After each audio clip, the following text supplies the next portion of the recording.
오늘 말씀의 제목은 세월이 주는 지혜라고 하는 말씀의 제목으로 말씀의 은혜를 함께 얻으시기 원합니다. 오늘 90편 1절에 표제가 나오는데 하나님의 사람 이렇게 기록하고 있습니다.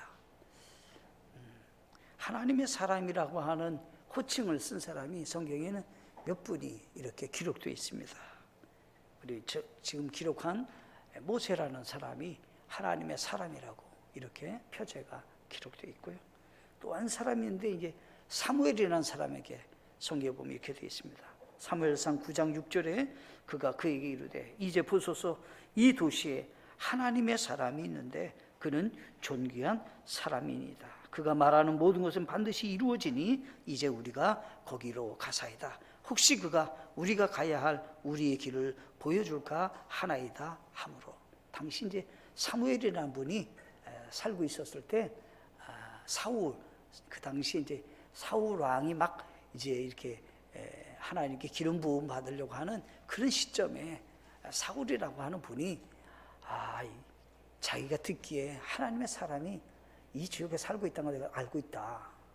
그러니까 사무엘이라는 분이 당시 사람들에게 어떻게 평가를 받고 있고 어떻게 그분에 대해서 말하고 있었냐라고 할 때 그분은 정말 하나님의 사람입니다. 이렇게 인정받았는데 우리도 이 시대에 그런 분으로서 하나님께 평가를 받는다면 얼마나 영광스러운 이름이겠습니까? 두 번째 사람이 있습니다. 그 사람은 엘리야입니다. 열왕기상 17장 18절을 보니까 그녀가 엘리야에게 이르되 오 하나님의 사람이요 내가 당신과 무슨 상관이 나까? 당신이 내 죄를 생각나게 하며 또 내 아들을 죽게 하려고 내게 오셨나이까 하매라고 했습니다. 엘리야를 가리켜 그 당시에 어떤 여인이라는 사람이 엘리야를 가리켜 오 하나님의 사람이요. 그런 성경에서 말하고 있는 하나님의 사람이라고 하는 의미에는 두 가지가 내포되어 있습니다. 하나는 전능하신 하나님의 도우심과 능력으로 인생을 산 사람이다라고 하는 겁니다. 이게 다시 말하면 뭐냐면 당시에 모세가 능력이 있어서 이스라엘 백성을 인도하는 지도자가 된 것이 아니다.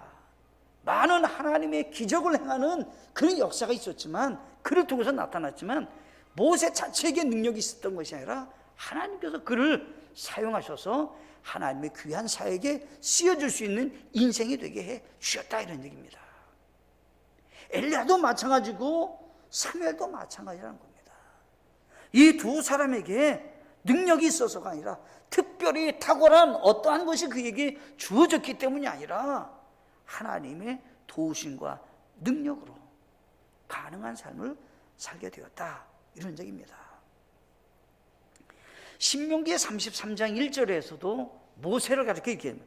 하나님의 사람 모세가 죽기 전에 이스라엘 자손을 축복할 때 말한 축복이 이러하니라 이렇게 되어 있습니다. 모세라는 사람을 이제 많은 사람들이 기억하는 길을 어떻게 기억하냐면 하나님의 사람 모세가 죽기 전에 우리에게 하나님이 그를 통해서 주신 말씀의 축복이 이것입니다.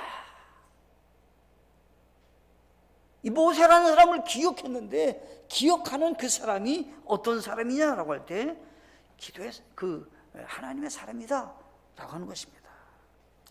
두 번째, 이 사람들이 하나님의 사람이다 라고 말할 때 두 번째 의미가 있습니다.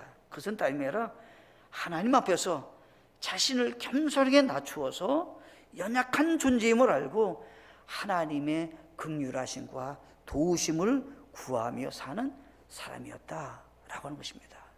자신이 얼마나 초라하고 얼마나 부족하고 얼마나 연약하고 얼마나 하나님의 능력이 아니면 하나님의 도우심이 아니면 살아갈 수 없다라고 하는 것을 아는 사람이었다라고 하는 거예요. 그래서 성경에서도 오늘 본문 말씀에서도 기도의 사람, 그러니까 이 모세라는 사람을 가리켜 뭐라고 했냐면 이 사람은 오늘 모세라는 사람이 기도한 내용이 오늘 본문 말씀입니다 이런 얘기입니다. 엘리야도 똑같이 어떤 사람이냐라고 할 때 그도 하나님께 기도하는 사람이었습니다. 사무엘은 말할 것도 없습니다. 그는 태어날 때도 어머니가 기도로 그 아들을 얻었고, 그가 물러나는 은퇴 시대에도 뭐라고 고백하고 있냐면, 나는 하나님 앞에 기도하는 죄를, 기도를 쉬는 죄를 범하지 않길 원하는데 끊임없이 내가 백성들을 위해서 기도하겠습니다.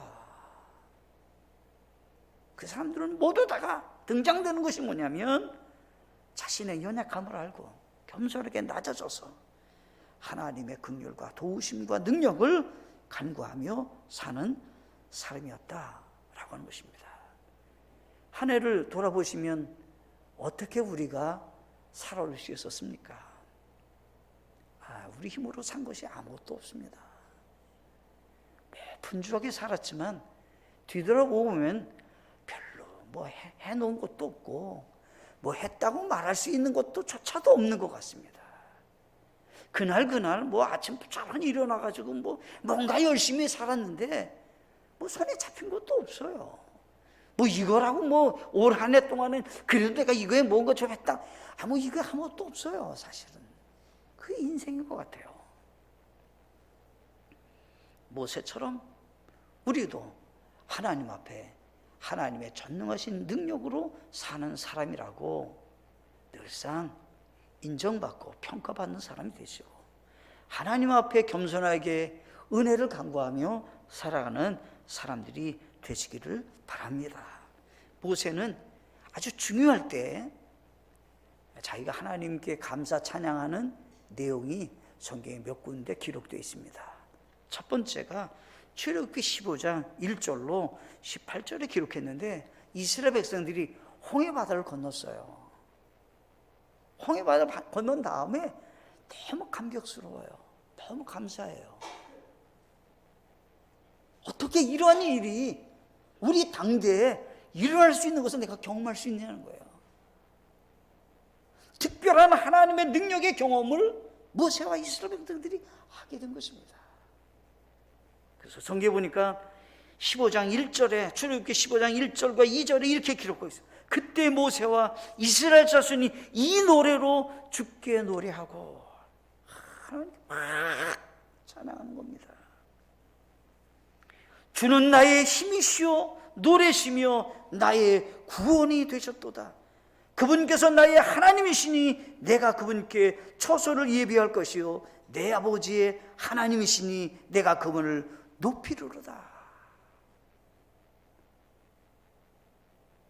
그의 인생에 중요할 때마다, 하나님의 능력을 경험할 때마다 모세는 하나님께 진정 감사해서 찬양을 드렸다는 것입니다. 여러분들은 중요할 때, 하나님의 특별한 사랑을 경험했을 때 정말 하나님께 감사하며 찬양하며 글로 시로 여러분의 마음을 하나님께 드린 적이 있으십니까? 우리도 그렇게 해야 되겠습니다. 한번 돌아보시면 그때그때마다 하나님이 내게 주신 특별한 일들이 우리에게 있었다라고 하는 것입니다. 신명기에 보면, 신명기 31장 30절 말씀에 보면 이렇게 되어 있습니다. 모세는 이제 이스라엘 백성들의 마지막으로 권면을 하는 겁니다. 이 육신적으로 헤어질 때가 다가왔어요. 그는 정정했습니다. 120세가 됐지만 산에 올라갈 정도고, 눈도 침침하지 않았고, 일상생활하는데 전혀 그에게 불편함이 찾아오지 않았지만, 하나님은 그에게 약속해요. 너는 가나안 땅에 들어가기 전에 세상 떠난다고 이미 가르쳐줬어요. 31장 신명기 31장 30절에 모세가 이스라엘 온 회중의 귀에 이 노래의 말씀들을 말하되 끝까지 말하니라. 그리고 32장부터는 그가 이스라엘 백성들에게 마지막으로 하나님이 그들에게 전해주는 그러한 내용을 전달하는 것이 성경에 기록되어 있습니다. 그게 무슨 얘기냐라고 할 때 가장 중요한 것이 무엇인지에 대해서 모세는 아주 간곡하게 부탁을 하는 겁니다. 말씀대로 살아야 합니다. 하나님이 우리에게 주신 명령의 법규를 온전히 따라야 합니다. 나는 잠시 여러분들과 육신적으로 헤어져는 그런 일을 내가 겪게 되겠지만 여러분들의 진심으로 내가 여러분들에게 권면합니다. 이 말씀대로 준행해야 됩니다 라고 하는 겁니다. 보세요. 홍해바다를 건널 때는 1세대에게 하나님께 감사 찬양하는 일이 있었습니다. 또 2세대에게 1세대는 세상 떠나고 2세대에게는 간곡하게 부탁하는 것이 하나님을 진심으로 사랑한다면 말씀대로 준행할 것에 대해서 권면하였다라고 하는 것입니다. 여러분들, 우리에게 중요할 때마다 우리는 뭔가 믿음으로 행하셔야 된다라고 하는 것입니다. 하나님 앞에 은혜를 간구하며 믿음으로 나가셔야 된다라고 하는 겁니다. 오늘은 우리는 2025년 마지막 째주 주일로는 마지막 예배를 드립니다. 다시 돌아오지 않는 시간입니다. 25년도라고 하는 마지막 주일 예배를 드리는 것은 이제 다시는 우리 역사에 찾아오지 않는 그런 시점에 다시 한번 우리는 기억해 보셔야 되겠습니다. 진심으로 나는 하나님이 한 해를 주신 세월의 그 시기 나에게 있어서 나는 어떤 지혜를 갖고 새해를 맞이하셔야 되는가라고 하는 겁니다. 모세는 세월 앞에서 오늘 본문의 말씀을 보면 그 시간 앞에서 조용하게 기도하는 것입니다. 그래서 모세의 기도입니다. 오늘은 세 가지로 모세라는 사람이 자신의 일생을 마무리하면서 자기가 하나님과 동행했던 이 세월 동안에 나는 이것을 지혜로 배웠습니다. 오늘은 말씀을 살펴보시면서 우리 모두에게 하나님이 주신 지혜를 복되게 얻는 시간 되시기를 간절히 바랍니다. 첫째가 세월이 주는 지혜는 안식은 하나님의 도우심에서 온다는 지혜입니다. 모세라는 사람은 하나님이란 분이 내 인생에 어떤 분인가를 첫 번째 고백을 했습니다. 1절에 주여 그랬습니다. 주여라는 말은 히브리어로는 아도나이다 이런 얘기입니다. 아도나이라는 말은 뭐냐면 하나님은 나의 주인이십니다. 이런 고백을 하는 겁니다. 모세라는 사람이 내 인생의 주인이 내가 아니라 하나님이십니다. 우리 하나님이 내 삶의 진정한 주인이시고 나의 모든 것을 주관하고 인도하시는 분이시고 나는 하나님을 주인으로 모시고 살아가기를 원하는 사람입니다. 그래서 기도의 첫 번째 모습이 주여, 주는 모든 세대에서 우리의 거처가 되셨나이다 라고 하는 것입니다. 모세 생애에는요 아주 어떻게 보면 아주 급변하고 자기가 바꾸지 않았던, 그러면서도 너무 그냥 이상하리만큼 놀라운 일들이 생애 가운데 몇 번에 걸쳐서 있었습니다. 그것은 첫 번째가 그의 어머니는 히브리 어머니입니다. 근데 양자로 가서 파라오의 양자의 공주의 아들이 되었습니다. 아니 어떻게 그렇게 바뀔 수가 있어요? 그리고 또 공교롭게도 그는 노예로 이스라엘의 노예 종으로 살 수밖에 없는 사람이었는데 갑작스럽게 공주의 아들로 거의 귀족과 같은 삶을 살게 되었습니다. 그는 이제 친어머니가 버릴 수밖에 없는 상황에 놓였는데 그것이 극적으로 파라오의 공주의 아들로 입양되는 그런 전환점이 그에게 맞이하게 되었습니다. 그는 성장할 수밖에 없는 시점이 있었지만 그로 하여금 잘 배우고 교육받을 수 있도록 하나님은 그에게 이집트에서 길을 열어주셨습니다. 배울 수 없는 사람이에요. 근데 어떻게 해요? 이집트에 사는 동안에 모든 최고의 교육을 받을 수 있는 사람이 되게 되었습니다. 가장 천하게 살 수 있는 종으로서 살 수 있는 사람이었지만 그는 가장 부유한 삶을 사는 사람이 되었던 사람입니다. 그뿐 아닙니다. 가장 높은 자리에 있다가 나이 마흔이 돼가지고 갑자기 광야로 도망가서 살아갈 수밖에 없는 그런 일도 경험하게 되었습니다.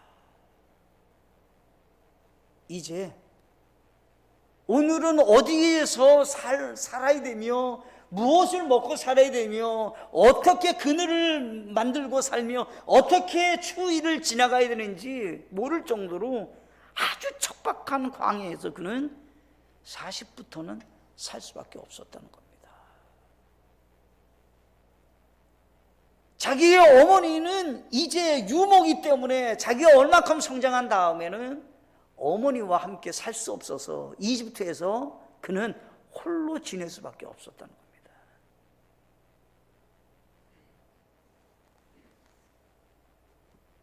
그런데 그는 한 가지 배웠습니다.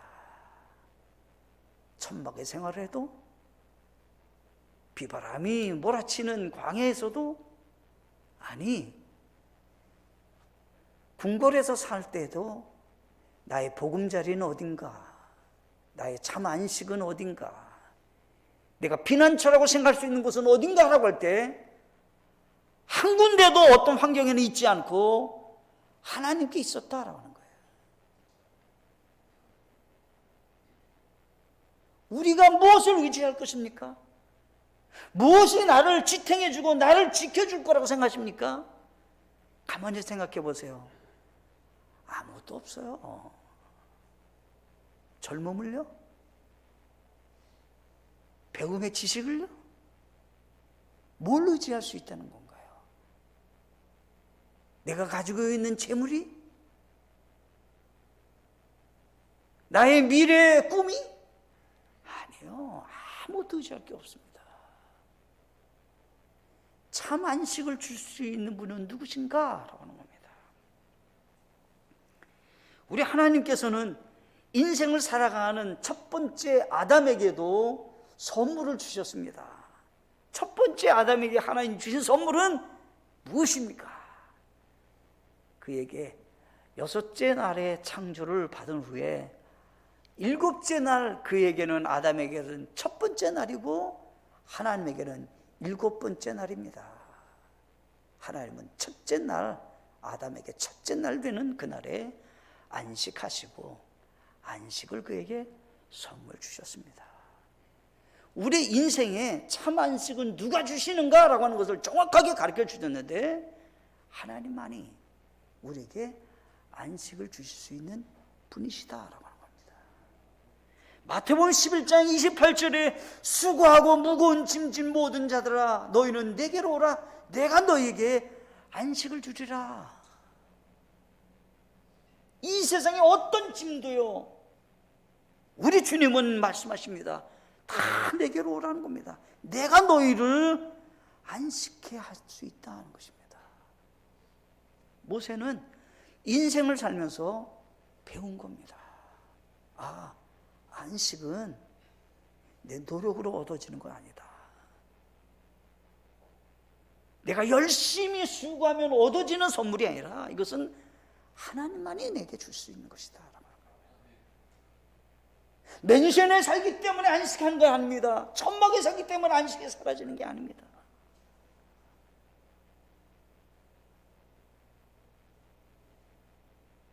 저는 어린 시절에 연탄불에 물을 이렇게 데우면 큰 솥이 있으면 그 솥에다 바가지로 이렇게 물을 해가지고 그릇에다가 대야에다 물 부어갖고 씻고 물 또 밖에 나가서 버리고 그렇게 저는 살았었습니다. 오늘날에는요, 틀면은 뜨거운 물, 차가운 물 다 나오는데 다 사시잖아요. 뜨거운 물도요, 많이 쓰지 못하고 한 바가지 조금 떴다가 찬물을 이렇게 넣고, 이렇게 다 사셨잖아요. 과거에 다 그렇게 사셨잖아요.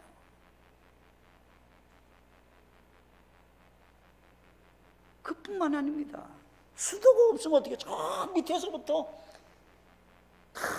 지게를 쥐고 물동이를 들고 이렇게 올라와가지고 그 아깝게 전략해서 쓴다고 다 그렇게 사셨잖아요.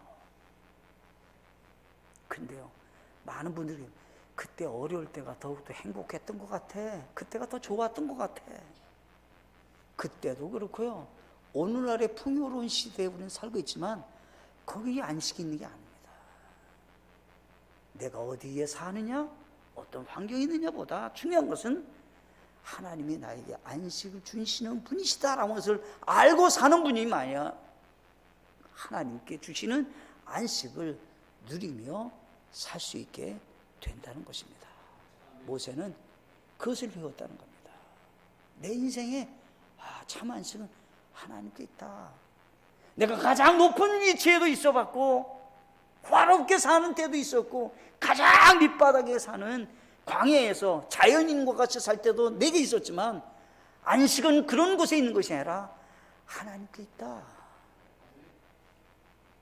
두 번째가 있습니다. 세월이 주는 지혜는 우리 삶의 주관자는 하나님이시라는 지혜입니다. 모세는 이스라엘 백성들이 죽음의 자리에 맞이하는 것을 경험했습니다. 그 사람은 죽을 나이가 아니에요. 그런데 죽는 거예요. 가데스 바네아에서 정탐꾼을 가나안 땅에 보내고요, 보낸 다음에 그 12명이 와서 얘기하기를 10명은 가나안 땅에 들어가지 말자는 거예요. 2명은 들어가자는 거예요. 그때 하나님께서는 불순종한 이스라엘 백성에게 강력하게 진노하시면서 하신 말씀이 있어요. 너희들이 가나안 땅에 들어가기를 원치 않았으니까 찬성한 사람 2사람만 들어간다. 모세 너도 못 들어가고 갈렙과 여호수아만 들어가고 그 외에 20세 이상 모든 사람은 죽는다는 거예요. 성경의 3절에 보면 주께서 사람을 돌려 멸망에 이르게 하시며 말씀하기를 사람들의 자녀들아 너희는 돌아갈지어다 하시오니 라고 했습니다. 이스라엘 백성들이요, 흙으로 돌아간다는 거예요. 죽는다는 거예요. 모세가 경험한 거예요. 모세가 나보다도 나이가 어린 사람이 어때요? 죽는다는 거예요. 광야에서 전부 20세 이상 사람은 모두 다가 죽는다는 거예요. 하나님이 어떻게 하셨습니까? 여기 성경에 보니까 이스라엘 백성들이 진노 가운데 죽음을 맞이하게 되었습니다. 여러분들 기억하세요? 내 삶의 주관자가 누구십니까? 내 생명을 내가 오래 할 수 있나요? 내가 짧게 할 수 있나요? 아니에요. 하나님의 손 안에 있었다는 거예요.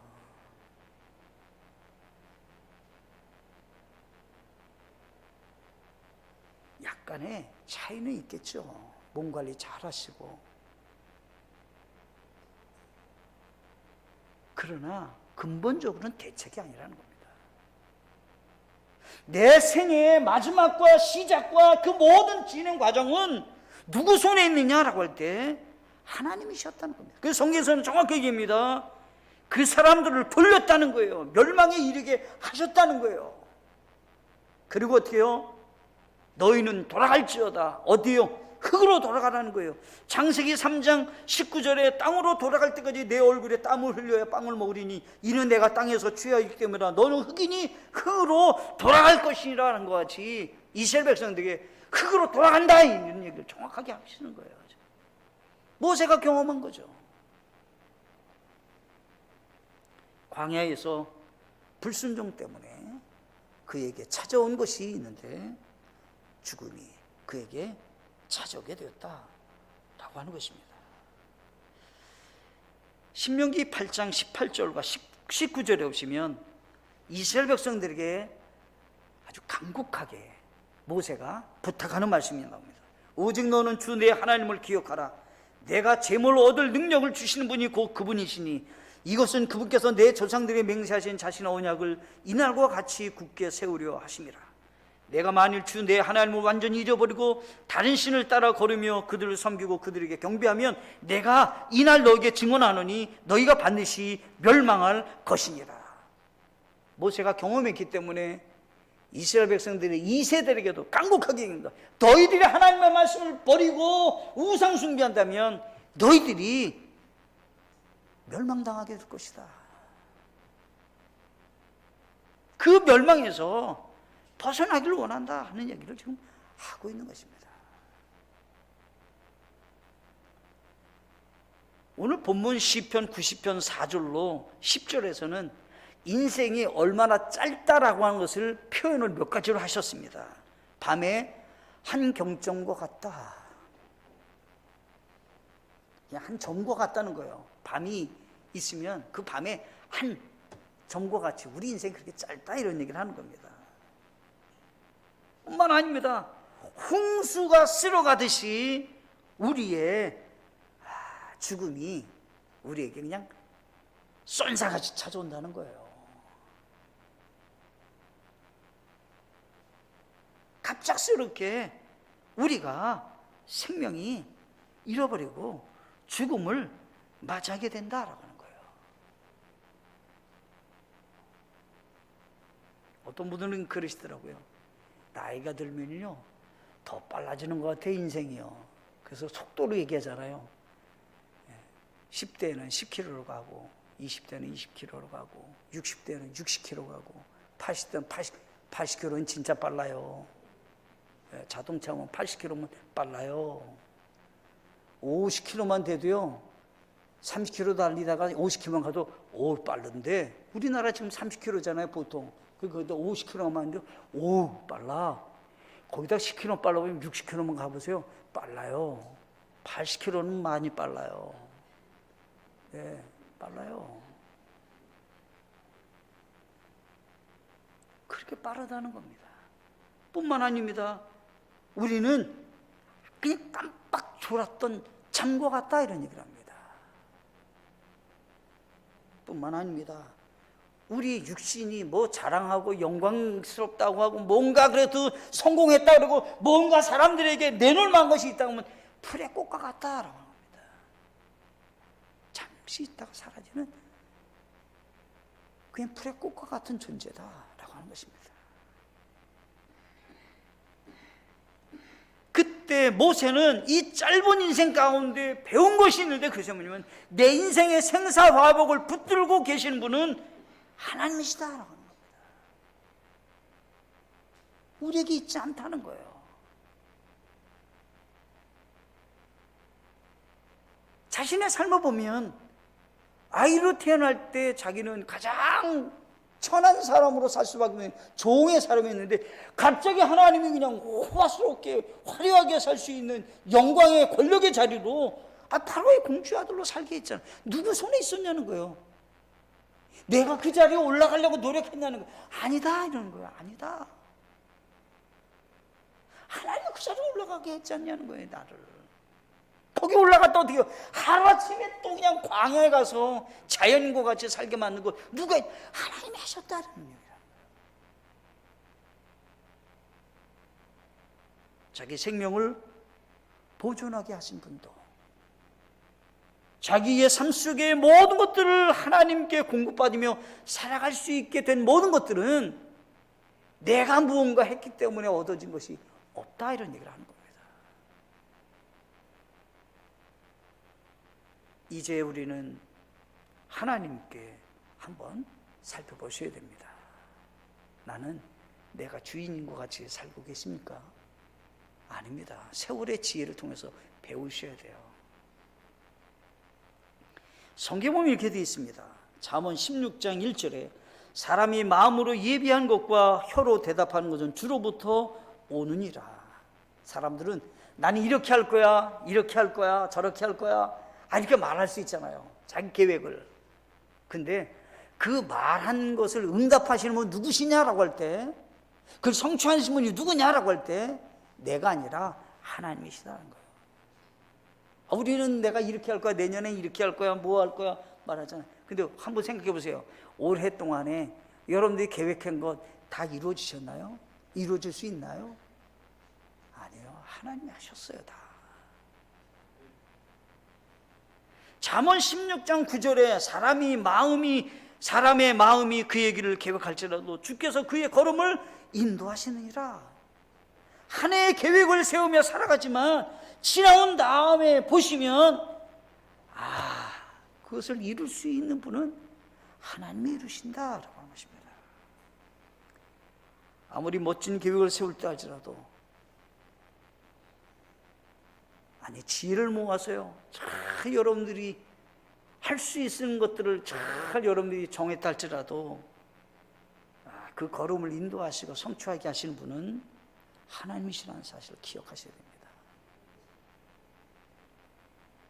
누가복음 16장에 보면 한 부자가 기록되어 있습니다. 그 부자는 얘기합니다. 열심히 일했겠죠. 그럼 뭔가 노력했을 것입니다. 풍성한 수확을 그는 얻었습니다. 그래서 쌓아놓을 곡간을 요즘하면 증축을 하는 겁니다. 새롭게 건축을 하는 겁니다. 너무 많은 열매를 얻어가지고 곡식을 얻어가지고 그냥 창고로 막 채우는 겁니다. 막. 그리고 그가 하는 말입니다. 이제 많이 쌓아놨으니까 잘 먹고 잘 즐겁게 지내자. 자기 속으로 그렇게 생각해 보는 거죠. 이렇게 많이 얻었어. 반대로 얘기해 볼게요. 농사를 짓는데 하나님이 햇빛 주시지 않으면 농사 돼요? 곡식 거둘 수 있어요? 하나님 비 안 주면 할 수 있어요? 하나님 좋은 기후 허락하지 않으면 할 수 있어요? 근데 그 사람은 그렇게 생각지 않아요, 지금요. 자기가 뭔가 하고 다 얻었다고 생각하는 거예요, 지금요. 그리고 창고를 짓고 가장 채워놓고 하는 말이 이제 됐다는 거예요. 근데 하나님은 그에게 딱 한마디를 경고하는 겁니다. 오늘 밤에 내가 너를 걷어간다면 그 네가 쌓아놓은 것이 누구 것이 되겠느냐? 고난이 있다는 겁니까? 그에게 없다는 겁니다.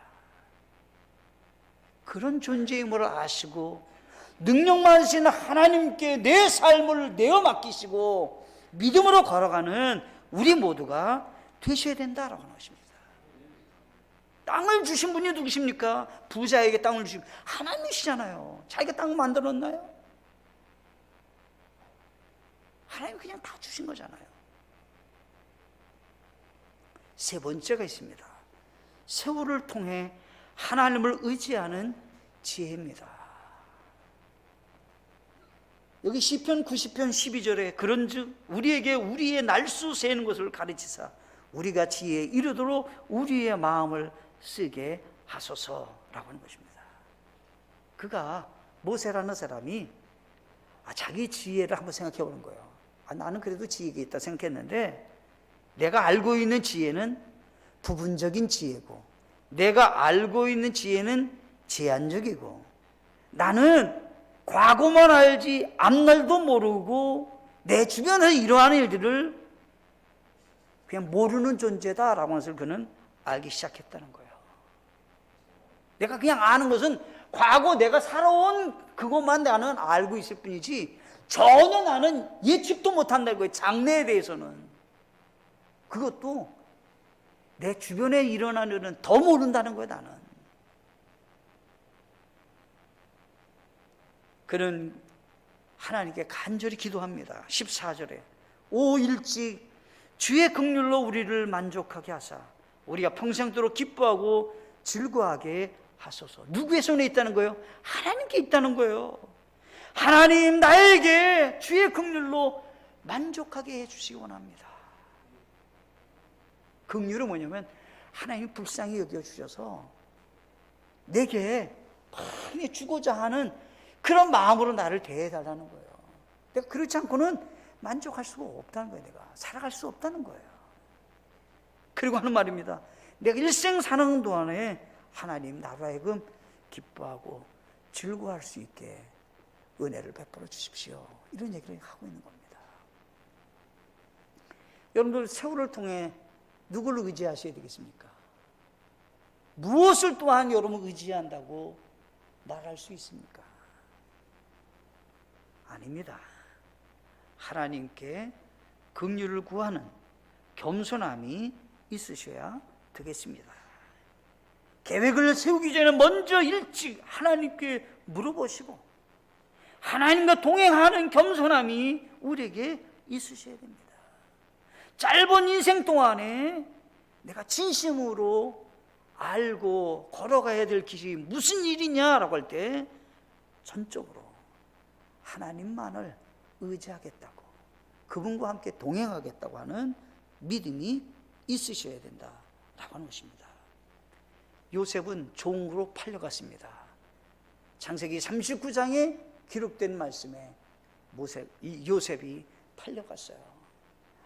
아무도 그를 도와주지 못하는 장소로 갔어요. 근데 어때요? 주께서 요셉과 함께 하셨다, 이렇게 기록하고 있습니다. 어디에 사느냐가 중요한 것이 아닙니다. 무슨 일을 하시냐가 중요한 것이 아니라 하나님이 나와 함께 하시는 그런 삶을 사신다면 하나님은 우리의 삶을 인도하신다는 사실을 꼭 기억하시고 믿음으로 걸어가는 우리 모두가 되시기를 간절히 바라겠습니다. 함께 기도하시겠습니다.